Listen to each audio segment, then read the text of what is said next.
तुम्हें कितनी बार बताया है, मेरे तैयार होने से पहले मेरा नाश्ता तैयार हो जाना चाहिए। शादी के 25 सालों बाद भी मुझे क्यों बार बार एक ही बात बतानी पड़ती है? लता, तुम्हें क्या है?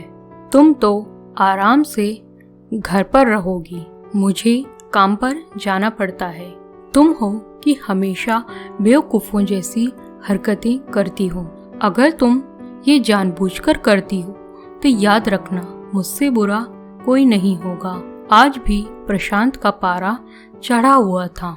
इन कटु शब्दों में अपना गुस्सा उतारते हुए, गीला तौलिया कुर्सी पर फेंकते हुए प्रशांत गुस्से से लता की तरफ देखने लगा। लता के लिए प्रशांत का यह बेवजह का गुस्सा कोई नई बात नहीं थी। वह महीने में 3-4 बार ऐसे ही लता पर बरस पड़ता था।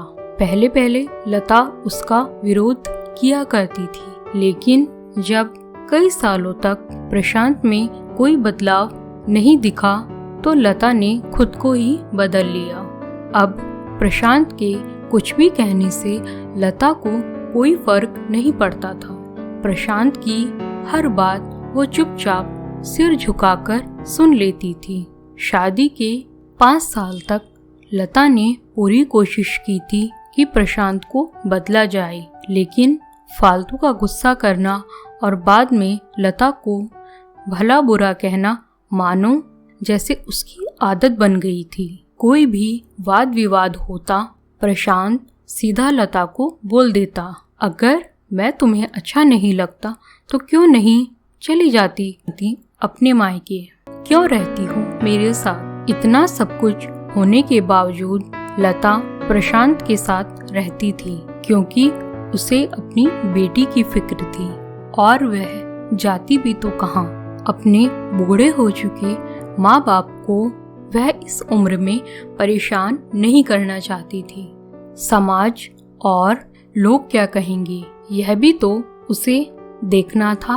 वह इतनी पढ़ी लिखी भी तो नहीं थी कि खुद जाकर कोई नौकरी कर सके और अपना और अपनी बेटी का पालन पोषण कर सके। लता को अपनी फिक्र नहीं थी, उसको फिक्र थी तो बस अपनी शादी लायक हो रही बेटी की। लता नहीं चाहती थी कि पति पत्नी के झगड़े की वजह से काव्या डिस्टर्ब हो।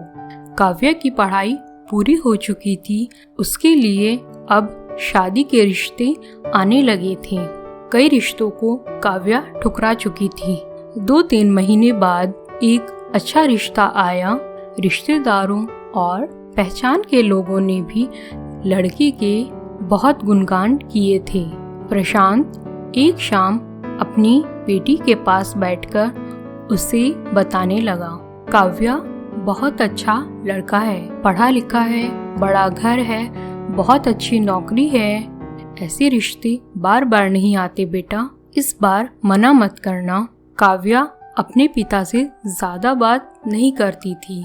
शायद डरती थी या फिर शायद नफरत करती थी, लेकिन आज वो अपनी पूरी हिम्मत इकट्ठा कर बोली, मुझे अभी शादी नहीं करनी है पापा, मैं नौकरी करना चाहती हूँ, खुद अपने पैरों पर खड़ी होना चाहती हूँ।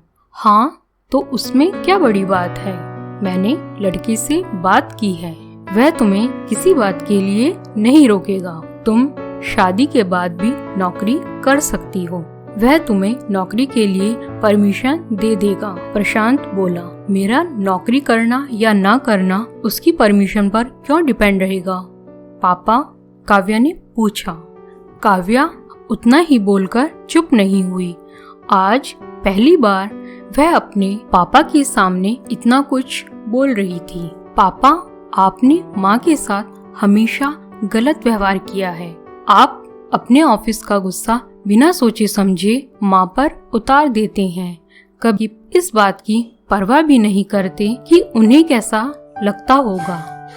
आपकी बातें सुन सुन माँ ने अपना स्वाभिमान खो दिया।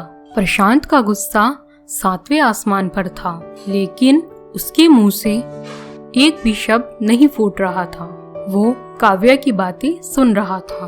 पापा, क्या मैं उतनी ही खुश रहूंगी जितनी मम्मी इस घर में खुश है? काव्या ने तंज कसते हुए कहा। आज तुम्हारी जुबान कुछ ज्यादा नहीं चल रही? प्रशांत गुस्से से आंखें बड़ी करते हुए बोला। पापा, मुझे शादी नहीं करनी, क्योंकि शादी के बाद अगर वह लड़का आपके जैसा निकला तो मैं क्या करूंगी?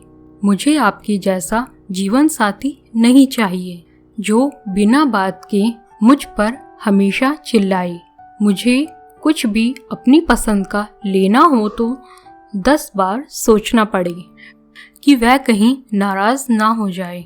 मेरी तबीयत कैसी भी हो उसे परवाह ना हो। उसकी चेकबुक ना मिले तो भी मेरा ही दोष निकाले और हर छोटी मोटी बात पर मुझे मायके जाने के लिए कहे।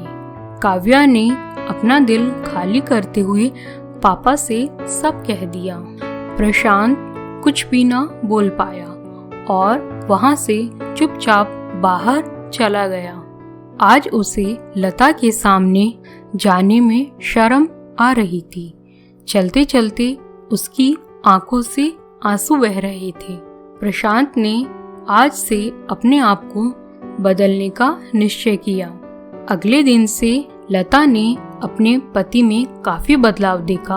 वह सोचने लगी कि जो हिम्मत काव्या ने दिखाई है, वह हिम्मत अगर मैं पहले ही दिखा देती तो शायद आज परिस्थिति कुछ और होती। अब काव्या पढ़ लिख कर एक अच्छी नौकरी करने लगी थी और 3 साल बाद उसके लिए एक अच्छा रिश्ता आया और उसकी विदाई पर प्रशांत बोला, बेटा, तू हमेशा खुश रहेगी क्योंकि तेरा पति तेरे बाप जैसा नहीं है। दोस्तों, हमारे समाज में औरतों को भले ही देवी का दर्जा दिया जाता है, लेकिन वह स्वतंत्रता नहीं दी जाती जो उन्हें देनी चाहिए। उन्हें बचपन से ही बताया जाता है कि वह पराया धन है, माँ बाप का घर तुम्हारा नहीं है, पति का घर ही तुम्हारा घर है। जीवन भर यह बातें बता बताकर उन्हें ससुराल भेज दिया जाता है और एक दिन किसी छोटे मोटे झगड़े में कि इस घर को छोड़ दो और मायके चली जाओ। आप ही बताएं, ऐसी स्त्रियों का सच्चा घर कौन सा? आखिरकार वह किस घर को अपना कहें?